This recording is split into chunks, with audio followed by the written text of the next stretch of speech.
Being a leader is a huge responsibility because when you have people observing your behavior as a reference on how to live their own life, then there is a moral accountability that comes with bearing the burden of the example. The behavior you exhibit and the decisions you make in front of others will affect their lives. A true leader will be humbled by the attention they receive and understand the great honor and privilege that is to have influence in the lives of others. When you have people who depend on you, strength and nobility are not a matter of choice, but of duty. Maintain a clear appearance. A leader must demonstrate their capacity to discern the secret thoughts of others. By maintaining a clean appearance, you project the message that you have an awareness of your image and thus an acute understanding of the way people see you. A person who does not maintain good hygiene will reflect the image of a child who has not fully come to understand the significance of impression. Don't be sloppy. Be mindful of your dress, hygiene, and manners. Your physical appearance is your first line of defense against those who seek to harm you or sabotage your reputation. When people cannot criticize your image, they are forced to criticize your character. And that is much harder to do because it requires actual intelligence.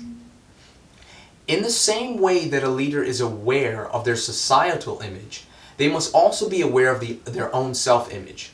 This is how you learn to be self-critical by identifying and compensating for your own faults. Most people wait for others to notice their weaknesses before they decide to change. But a leader understands the disgrace of having to listen to people judge you when they only know half the story.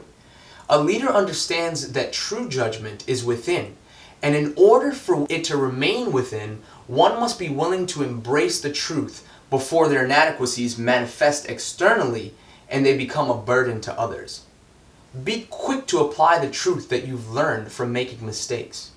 True confidence comes from an acute awareness of one's own strengths and weaknesses as affirmed from experiences in trial and error. When a person has true knowledge of their strengths, then they can make decisions in good faith with their head held high. The same cannot be said for those who claim to aspire confidence, yet are not willing to work towards improving their own capacities. In order to be confident, you must first have something to confide in. You cannot be confident without having done the work which is necessary to act in certainty.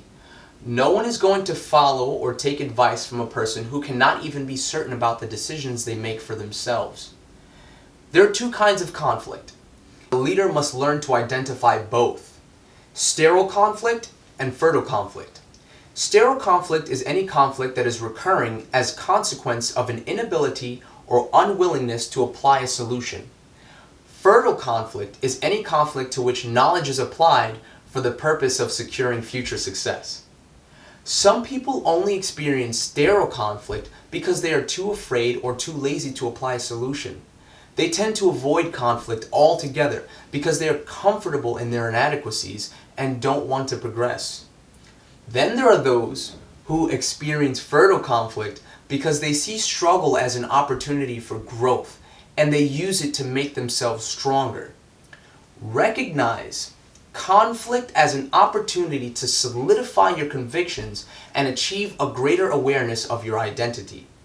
A strong knowledge of self will give you the courage to withstand fear of ridicule and move in your own uniqueness by expressing your individuality.